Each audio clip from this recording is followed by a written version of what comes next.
Alright, I guess this will be part 3. Just not sure how good this phone works, coming in and out of focus constantly. Well, this is where I was going to cross the little creek to start climbing back up the hill.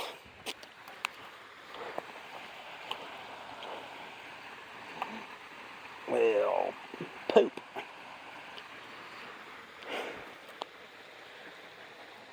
You can see it rises up pretty quick on the other side of the pasture over there. The main,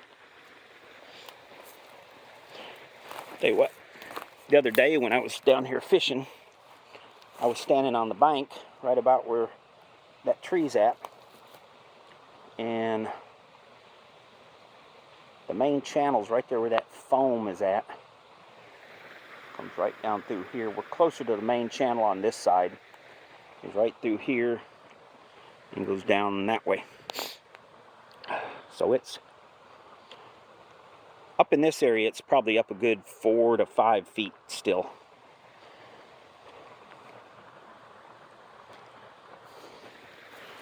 I gotta figure out how I'm gonna get across. I think there's a spot a little further up there where it's gonna be rocks and easier to get across. You can see where the water was up in here.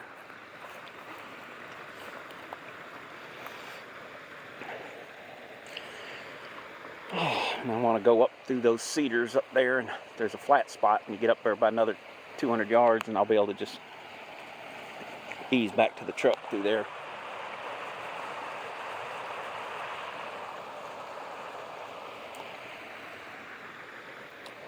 But I'm not crossing here, not today. Not without hip boots.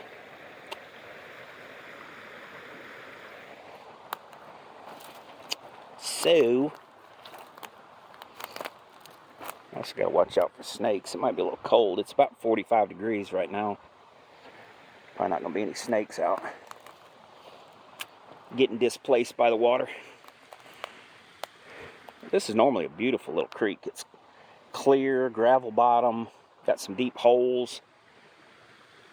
Fun little, it's like fishing a trout stream almost.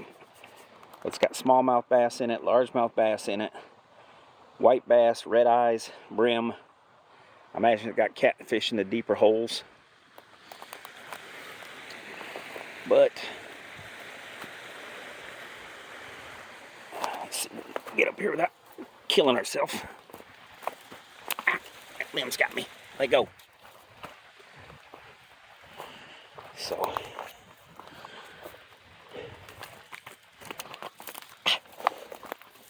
getting too old for this crap. I'll feel it too when I start to go up that hill. It's not vertical, but I'll have to grab a hold of the limbs to get up through there, and trees. And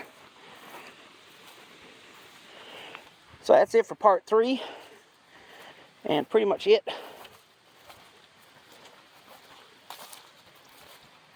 for this.